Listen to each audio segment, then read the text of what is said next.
Damini, and welcome to the About Her show, a show that celebrates trailblazing women. And when I was going through your profile, I was absolutely astounded by your achievements. I mean, at such a young age, you were a counseling psychologist, of course, who's been recognized by no less than business world. And then you're an author, you're a life coach, you're the founder of I Empowered, a center for counseling and well-being. And with over 10 years of experience in this space, I'm sure you're a force to reckon with. But today we would like you to not only share your views about, being in this space as a psychologist, but also, about being a woman psychologist. So your experiences, ups and downs, whatever you have faced in this journey. So a very, very warm welcome to you. Thank you, Sangeeta. Thank you for having me here. It's indeed a great opportunity for me to not only talk about my work, but also, like you said, about being a woman and a woman psychologist in this space. So I'm really looking forward to our conversation together. And thank you for that wonderful introduction. You're more than welcome, and you absolutely, of course, deserve it. So just as an icebreaker, if you could go back, and, dwell on your childhood, your early life, and, relate to us if there were any experiences which paved the way for who you are today and, what you're doing today, like in the field of psychology and counseling. Absolutely. So I've had a rather difficult childhood. Okay.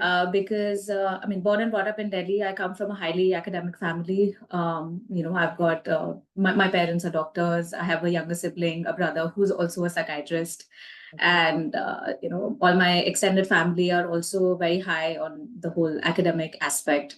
Mm-hmm. And I've always considered myself to be the black sheep of the family because me and studies were poles apart.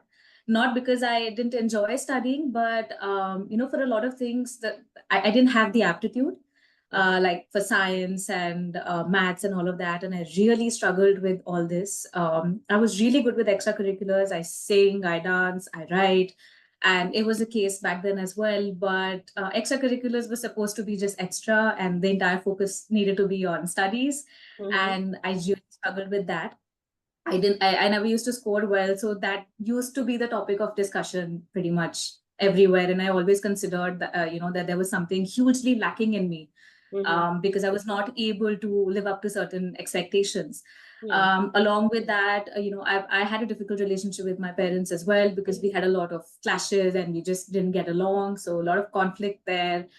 Plus, I'm really short. So I'm 4'11" in height. So because of that, I went through a lot of bullying.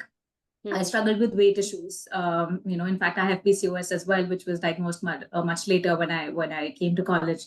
But even before that, I struggled with weight issues. So there was a lot of bullying that I had to face because of that. So my school life wasn't, easy as well. Home wasn't easy, and making friends was a challenge altogether because I was and still am an introvert. Of course, because of the work that I do, I've developed my skill set in a way that I can talk to anyone and everyone. That's fine. But inherently, I'm an introvert. So opening up in school and getting into conversations, talking to people again was, I used to be intimidated by people, and I preferred being the wallflower, just being there in a corner and please don't look at me. I would like to be invisible. So that's how my entire, in a nutshell, my school life has been, and college was also pretty much the same. Even though I took up psychology, something that I was good at, I continue to struggle with the whole studying aspect. And of course, I realized much later that I cannot study in a conventional way. Put in hours and hours of study and, just mug up books and all of that. I've done that. I've scored well, but that's not something that I enjoy. I enjoy more hands-on learning where I'm able to delve into things, practically and see how they play out in action, learn at my own pace. But unfortunately, our education system is not like that. So there are so many others like me who have gone through the same, struggle. And but I think, looking back, if I hadn't gone through those struggles, I wouldn't be where I am today. And I would not be able to understand the depth of a lot of these struggles. Of course, being a psychologist, I have the knowledge, I have the training and the expertise to understand a lot of these things. But at the same time, I'm able to add a human experience to certain things only because I've been through them. Yes. I'm not saying that that's a requirement. No, it's a profession like any other.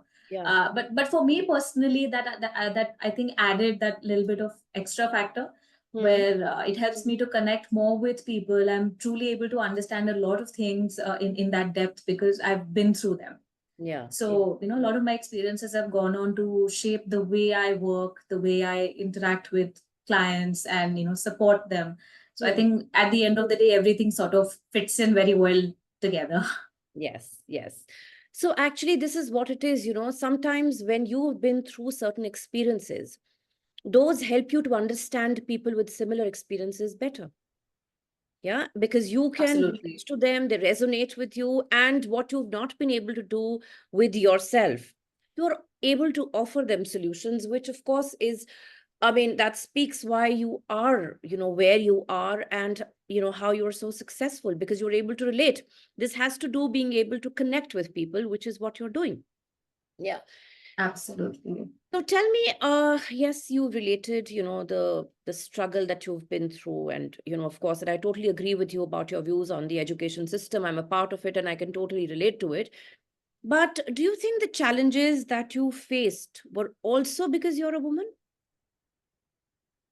Um, See, growing up, I don't think, me being a girl child or a girl, impacted me in any way. The expectations were, I mean, they were pretty much standard.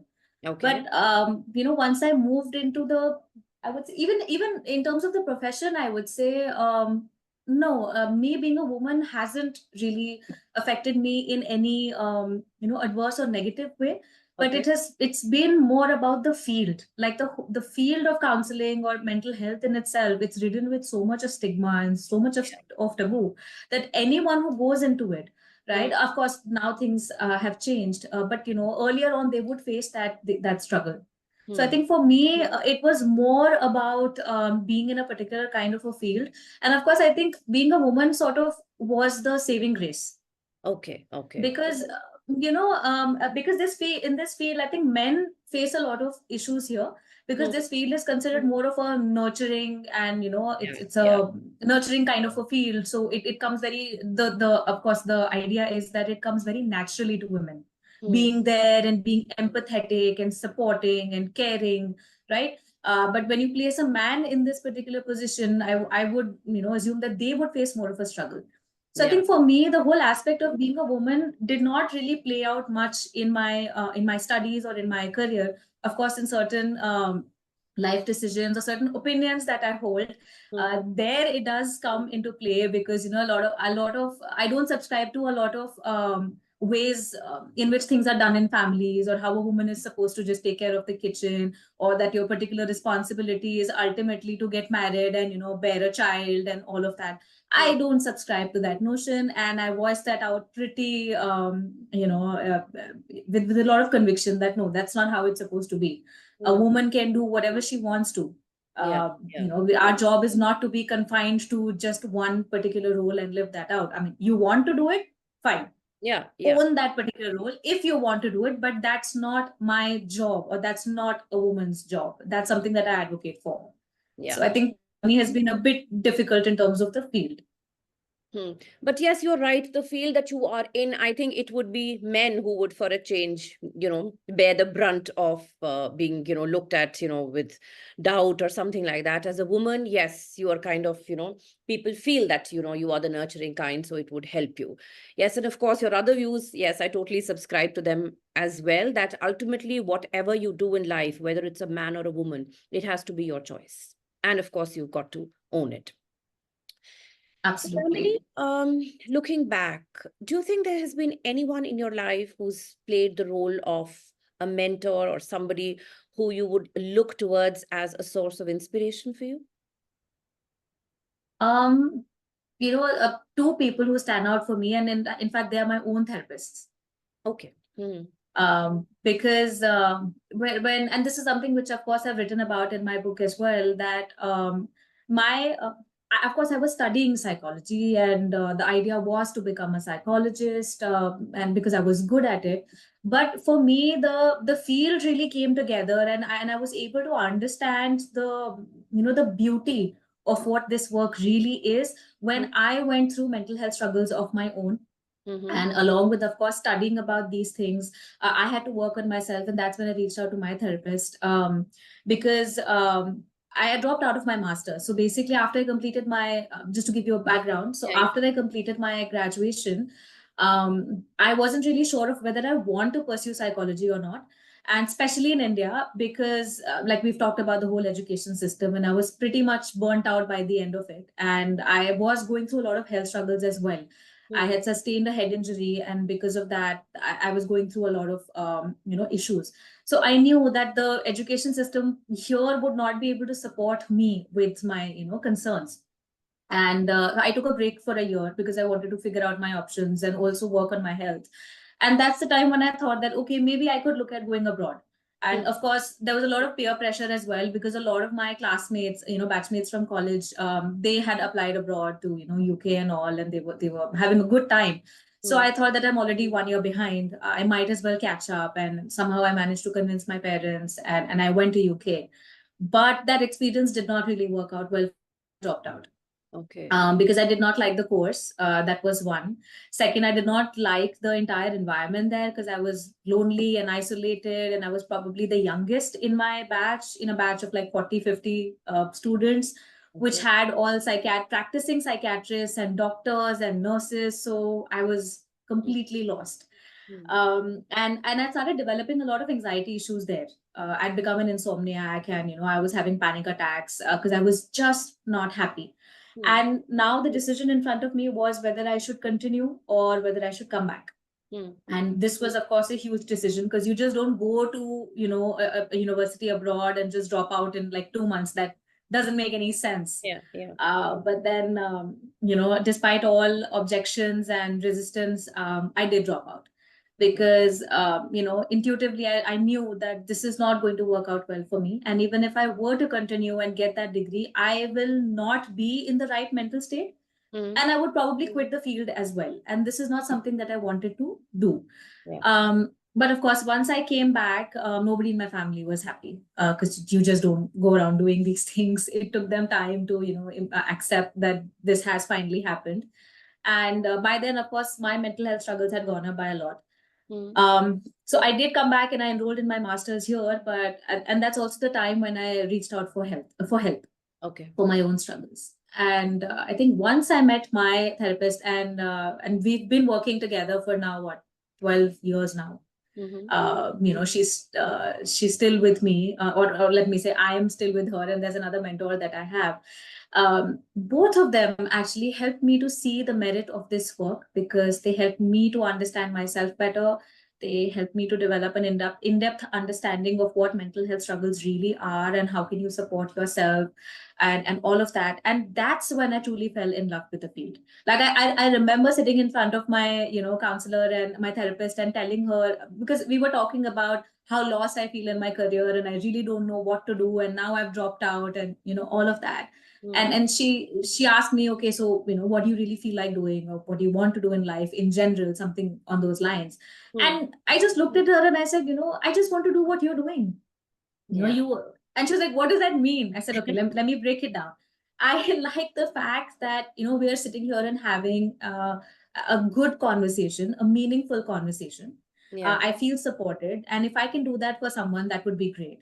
Secondly, you're doing it at your own time and pace, Mm. right? Mm. You don't have anybody telling you what to do. You can come and go as you please, Yeah. right? So you're able to work, you choose how much you want to work in a particular day, Yeah. right? And then you go back home, you have a full life as well. Whether if you want to indulge in your hobbies, you can do that. You want to spend time with your family, you do that. And that's when it came together for me that, okay, this is what I want to do.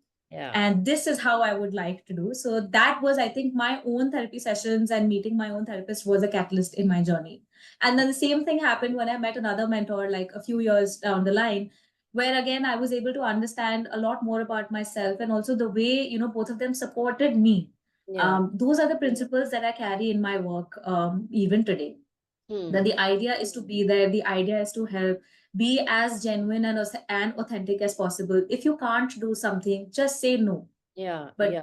just don't linger things on. Be very clear in your communication and dealings with people. Have your boundaries set.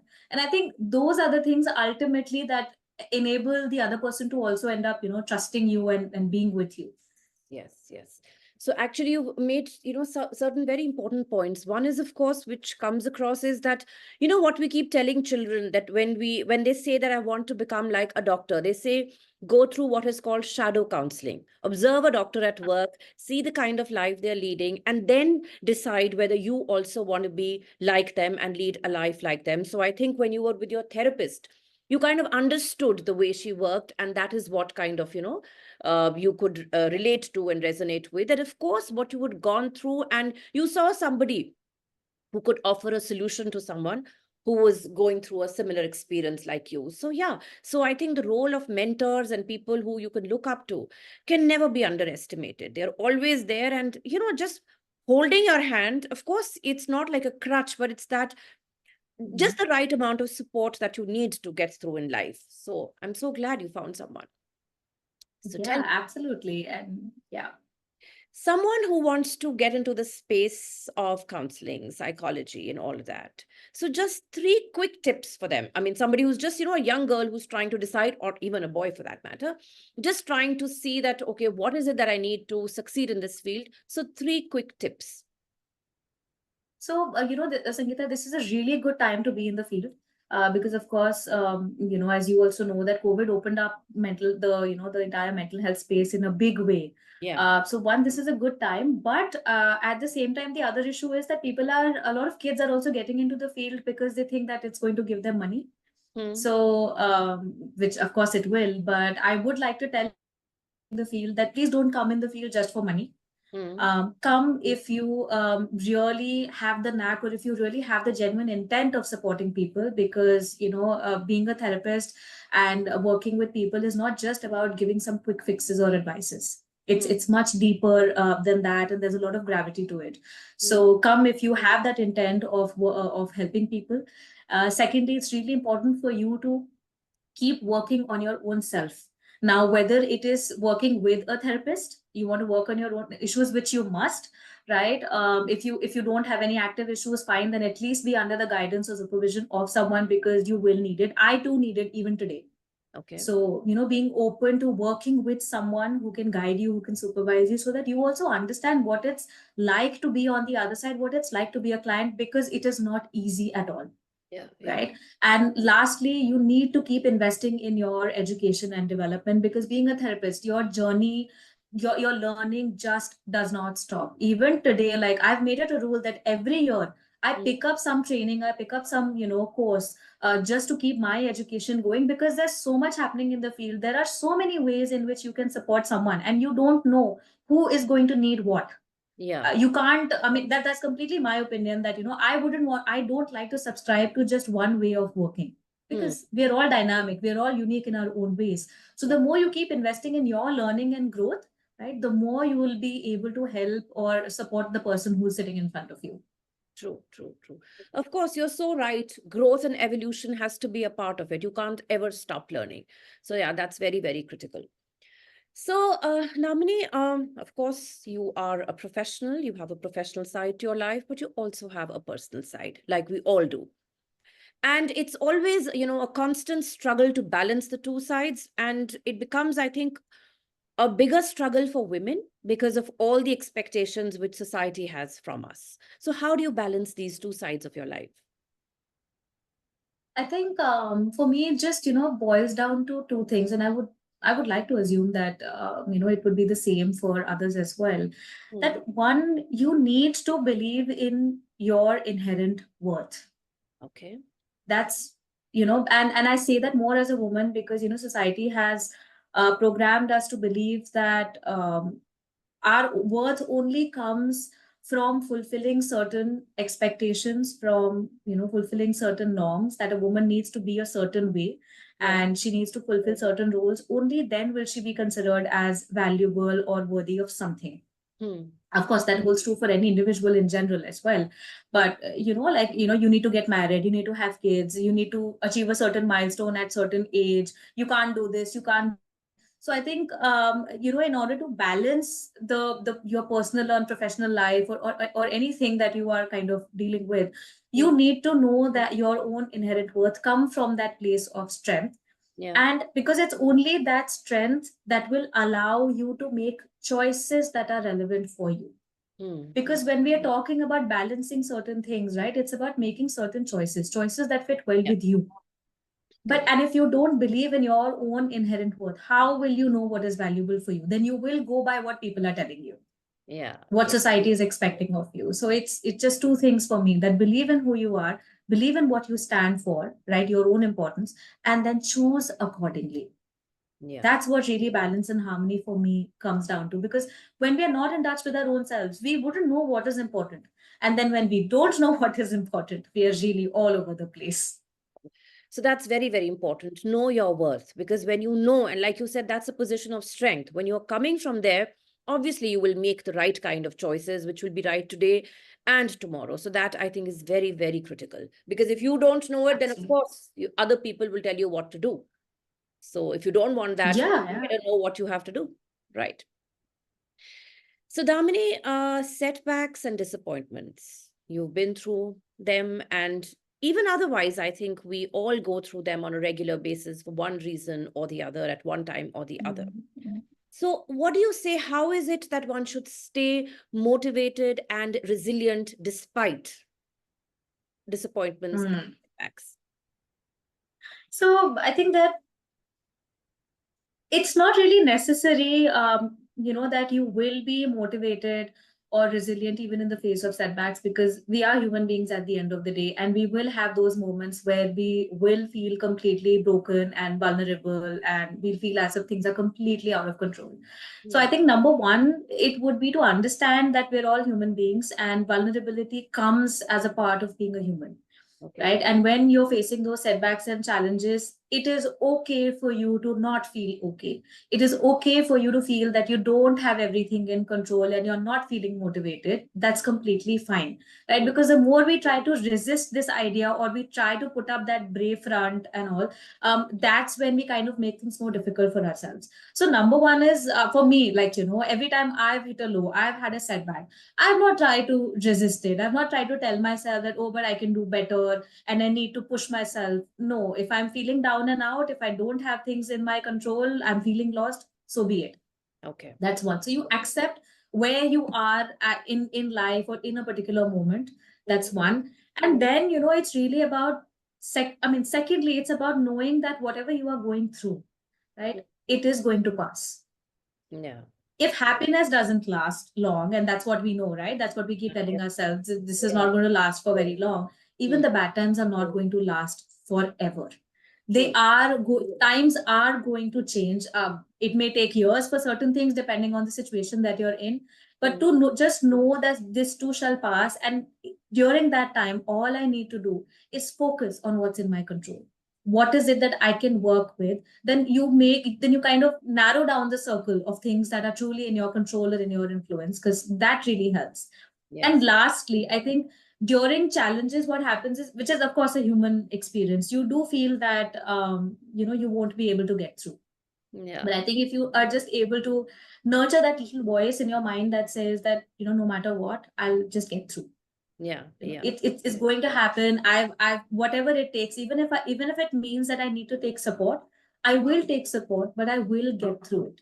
Right? I will find my way out of it. So I think these three things, they have really worked for me. I mean, these are the three things that I go by even today.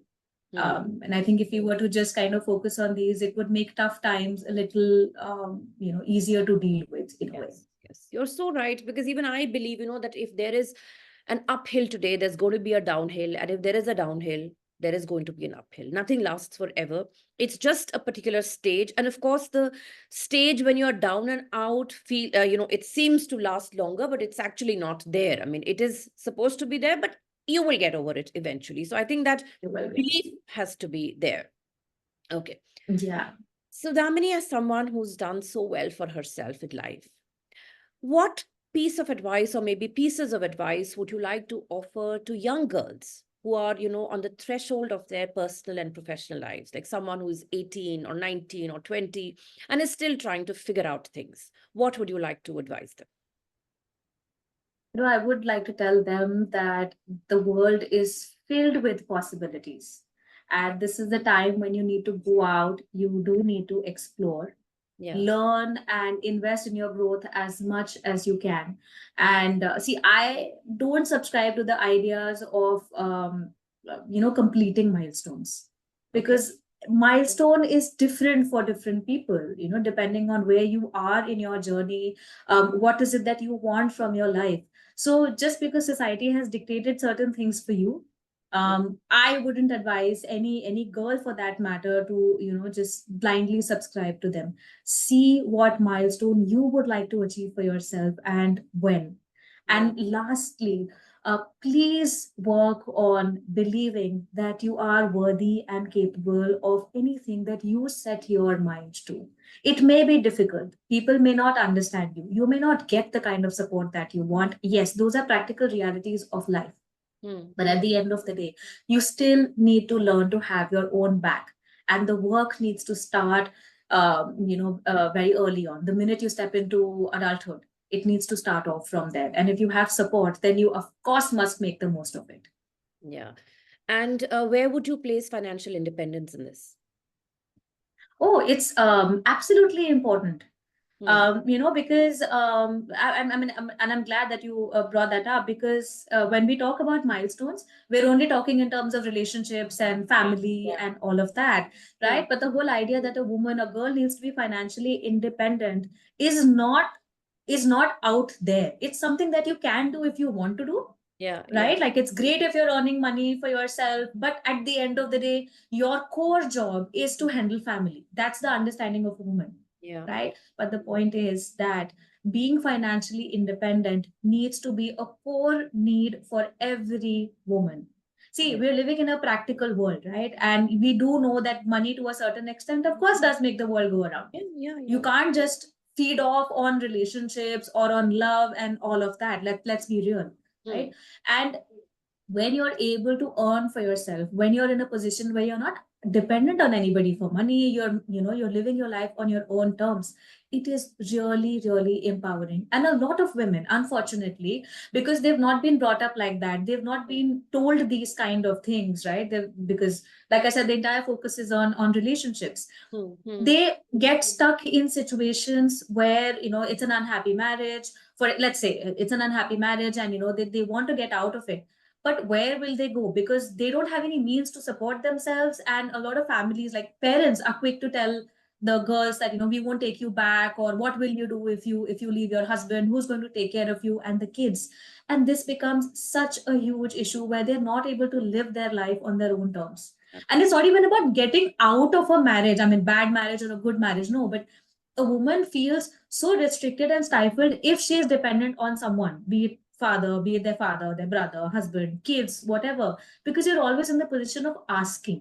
Yeah. Yeah. Yeah. But when you are, earning for yourself, you are empowered. Even if you earn just a few thousand rupees for yourself, Yeah. it's a different high altogether. And that needs to be a core value, a core need that every woman needs to imbibe within herself. If the money needs to be Totally. hers and for herself, she can do whatever she wants to with it after that.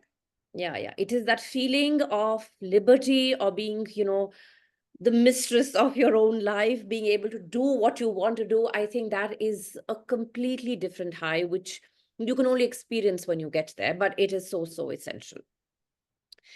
So, Damini, of course, we have made strides when it comes to, women's empowerment and choices being made available to women, and freedom and liberty of, and all of those things.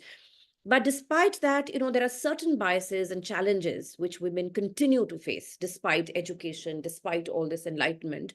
So, can you shed light on some of these challenges which you think, or biases which you think, that women continue to face? Absolutely. So I think, there are both internal and external biases. By external, I mean, all the restrictions that society has placed on them, or the whole dialogue on what a woman should do or shouldn't do. And if she has to choose, then, she needs to put her family before everything else. Career can take a back seat, and those kind of things. Those narratives still exist, even though women have, we have such great examples of women who've made, who achieved so many, wonderful things, and they're at a great height. But still, when you come to the grassroots level, the conversations are still pretty much around those archaic lines. That okay, those are exceptions, but generally this is what a woman is supposed to do. So those are the external biases. And second is, I would say there are internal biases where we as women have internalized those. Yeah. Right. And we also put this pressure on ourselves that while I want to have a career, or I may have a career and I am financially independent, yet this is not as important as the other thing. The other thing being my relationship and my kids, and I need to be there for my parents and my in-laws and my husband. So those will always be high on the priority list as compared to other aspirations that a woman might have. And I think, and that's what I really meant, in our conversation earlier, when I said that this narrative for a woman herself also needs to change. Of course, we're talking about how the society needs to change, right? But then the woman also needs to change this internal dialogue that goes on within. I completely agree. It has to be a mix of the two. Society will also change only when you change. When you start accepting that, this is a normal. If I have ambitions when it comes to my professional side or my career, it's absolutely normal. Everything else will happen. People will chip in, will support. You don't start thinking that, no, I have to put all this on the back burner because of all those things. So I think the change has to begin from within us. And then it will, kind of force, or it will make others also change the way they look at women. Yeah, absolutely. So taking a cue from this, what do you think about these kind of conversations and these kind of platforms, which are just, coming up in such a big way, where women are getting to talk about what they want, what they are doing, how they want? I mean, what role do you think these kind of conversations can play? A very significant role. See, because, okay, let's take the example of this conversation that you and I are having here. Anybody who listens to this podcast, people, women who have subscribed to your podcast, or people who say are working with me, who are following me, right? Even if we are able to create, a dent in their thinking with one line or one conversation, right? It is going to have a ripple effect, right? Absolutely. And imagine if these conversations are happening on a public forum. The impact that they are going to have. And yes, women are picking up these conversations. We need more, these kind of role models who can tell us what else is possible. Look at, say, for example, a Sushmita Sen, or like a Priyanka Chopra Jonas. People look up to them because they are the spirit of empowerment. You look at these women, you look at the choices that they have made. You want to hear what they have to say, how they have done a particular thing, what are the challenges that they are facing, right? What aspirations do they have for themselves? How are they balancing their career and their families? We want such role models because even we want to know what else is possible. So yes, we do need to have more such conversations, and a lot of women need to come up and support other women in getting out of their shells. And telling them that no, there is life beyond these 2-3 things that but yes, you will need to kind of step up for your own self. Absolutely. So I think it's really important. These can support you, but definitely the ultimate decision, that step has to be taken by you. Nobody else can do it for you. Like you say, God also helps those who help themselves. So you've got to help yourself first before, somebody else does it for you. Yeah. So Damini, we hear nowadays, a lot of talk, people talking a lot about, mental health. These conversations, especially after COVID, have kind of, become normal, and people are okay to talk about it. But then, do you think that women's mental health gets as much attention as that of the other gender, or do you think there is not much of a difference? So there are two parts to it actually. One, mental health in general, is something that people still need to take more seriously. Mm. I can't say that there's no seriousness around it at all because, post-COVID things have changed. There's a lot of awareness and people have become more proactive, more open to the idea of reaching out to a professional and working with them. So, of course, the scenario has changed, Mm. but overall, the outlook towards mental health still has a long way to go. Okay. That's one. And secondly, I would say that, in terms of taking care of their health, of course, a lot of women are a lot more proactive in reaching out for help. Men have started to catch up, Mm. but a lot of women are a lot more proactive. There's a lot more. The number of women who are willing to work with therapists or are more proactive about their mental health is far more than men. And that's also because of the entire narrative around how a man is supposed to be, like, how Yeah. we women have our own share of stereotypes to deal with. Mm. Unfortunately, in certain areas, even men have their own struggles, where the idea of being connected to their emotions and showing vulnerability, talking about their mental or emotional struggles, is not something that men are comfortable with, because that's not the narrative that they are brought up with, Yeah. Yeah. right? So there they have some catching up to do. And then there's a third part where, if I talk only in terms of women, Mm. right, like how I said that the whole idea that mental health needs to be taken a lot more seriously, that of course is there. But Mm. women still need to put in more work in terms of taking care of their health, and especially when we are talking about women in the older generation. By older generation, I mean women who are, say, in their 50s, or even who've entered into their 40s, women who are already mothers, right? Who are taking care of their families. There, because for years they've been used to the whole idea of playing that particular role. Mm. They often end up neglecting their own struggles.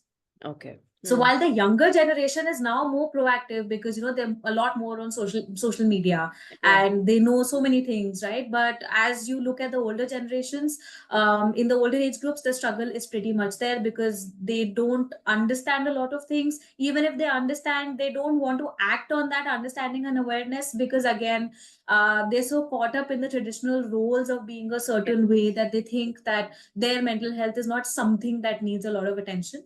So like we have a lot of kids, a lot of teenagers who come for sessions, and they would be talking about with great concern as to how they think their parents need help, how their mothers are not happy in their lives. They are so burnt out and they're so exhausted with doing so much for the family, Mm. right, that they could use that help. But of course, mothers don't want to Yes. embrace that and accept that idea at all, that I don't know what my kid is saying, and all of that, and therapy is nothing, and there's nothing known as anxiety, there's nothing known as depression. So those narratives still kind of go on. And yes, women do end up rejecting the idea that they may have their own struggles and they need help as well.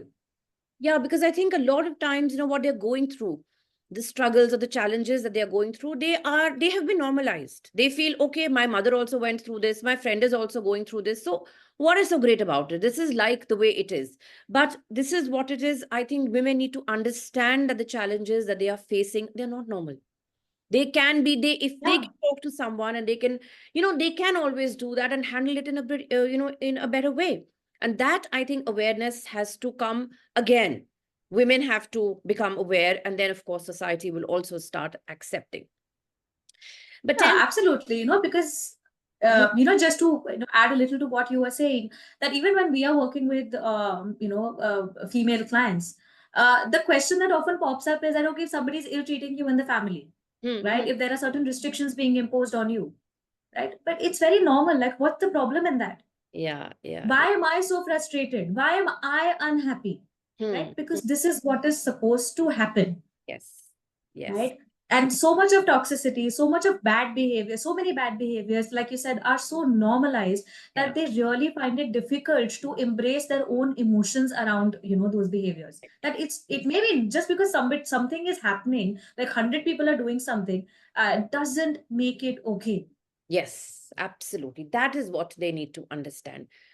But tell me, people who face these issues, are they now, like, I understand from your point that they are now okay to come to therapists, to approach them and, kind of seek help. So this is how you think it's changing, or there is still like, there are miles to go here? Oh, there are miles to go here.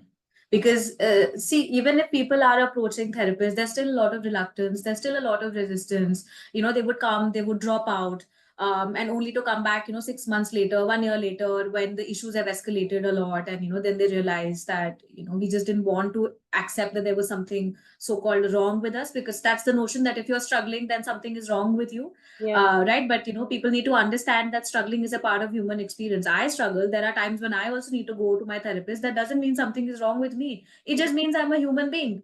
And maybe there are certain things in life which are beyond my understanding or beyond my capacity as well. And I need to up my skill set. Right. So it depends on the outlook that you're having. So yes, there are miles to go when we talk about working on our mental health and being a lot more proactive towards our own self-development and growth. Okay. So, like digressing a little bit from what we're talking, but again, not completely, but a little bit. So, a lot of people nowadays in their mid 40s, late 40s are making career shifts. Like somebody who was in the medical profession now suddenly decides that I want to start writing, or I want to start running and taking part in marathons, or I want to start, I want to get into acting. Completely different. So, from a mental health specialist, from that perspective, what do you have to say about it? Well, I think it's great. Anytime you wake up in your life and you feel that you are feeling disconnected and something is not aligning with you and you are ready to make a shift, it's great. Now, it can happen at any point in time, but yes, a lot of these awakenings happen around the time around the time when you're 40 or maybe in your mid 30s, right? Because that's a time when you've experienced a lot of life, right? And you've gone through a lot of things, so there's a lot more maturity, a lot more understanding of your own self and life goals and vision in general, right? And also I think everything follows a life cycle. Yeah. Who knows what I might be doing, like 5 7 years down the line. Maybe I wouldn't want to do this because something has lived out its life, or maybe I have outgrown certain things as an individual. So I think it's completely great as long as you realize and you are able to do something about it. The problem is when you are sitting with certain realizations, right? Your life feels completely disconnected from who you are as a person, yet you are not able to, or you're not doing anything about it. Yeah. Because that is what is going to fill you up with more frustration, more anger, resentment towards yourself, towards the people you are connected with, cycle of, blaming yourself, blaming people, life in general. That's when people start to get bitter. Yeah. Right. So if you're able to recognize and do something about it, then I think that's great, because see, that's the whole idea of being a human being. That's how you grow. That's how you evolve. And that can happen at any stage. Yeah. It's just that you have to, once you realize, you have to take that step and not keep sitting on, whatever you're doing or wherever. So like you said, you don't know, 5 years from now, you may change. So this is why the next question is about, where do you see yourself, in terms of your personal and professional life, say in about 5 to 10 years? So, to be honest, I really don't know. I am not somebody who I don't believe in making 5 year, 10 year plans, to be honest. Okay. I'm more of I'll go with the flow. Okay. And in this moment, whatever makes sense to me, whatever connects with me, I am going to do that. So I'm more of a follow my heart kind of a person. So I don't know what I will be doing 5 years down the line. But yes, one thing is for sure, that I find a lot of joy in contributing to people's lives. Okay. This is something which I've come to realize, and it's not because I'm a therapist and that's my job. No, that's just who I am. I'm somebody who invests a lot in people, in relationships. And for me, the greatest milestones are when somebody is able to benefit from whatever support I've been able to give to them, both personally and professionally. So whatever I will do, it will be in the spirit of contributing to somebody's life, of course. And yes, my work, of course, forms a major part of it. I would want, I am going to scale up my work where I'm able to help more people as much as possible. I will continue learning and developing myself. And if I'm able to, this is something which, of course, I've been working on, where I do have my third book coming out. Great. So I would want to take the idea of self-love, working on yourself, being more intentional, with yourself, taking charge of your life to as many people as possible, and give it up, and probably create or be on a platform in some way or the other. So these are just broad ideas that I have, but how it's going to come out, in what way, that's something that I don't know, and I'm happy with not knowing, Yeah, I because the get right things will come to me at the right about time. more. I mean, so long as you have a broad idea, a vision, then of course, things will keep, unfolding and unraveling themselves as you go along. But it's important to have some kind of a vision, some kind of, a knowledge about what you want to do in life. I think that gives you that purpose in life, which I think is so, so important. Okay. Yeah, absolutely. So Damini, now we come to the rapid fire round. 5 quick questions, Okay. 5 quick answers. So the first one, how do you unwind after a long day? I binge watch and sleep. Okay, great, great. Okay, next one. What's your favorite productivity hack? My productivity hack is actually sleep.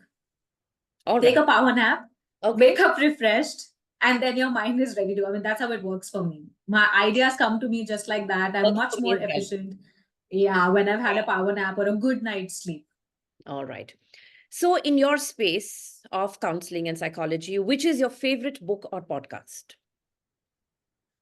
Ah, sadly, my work has been so hectic that I've been completely out of touch with both books and podcasts, Okay.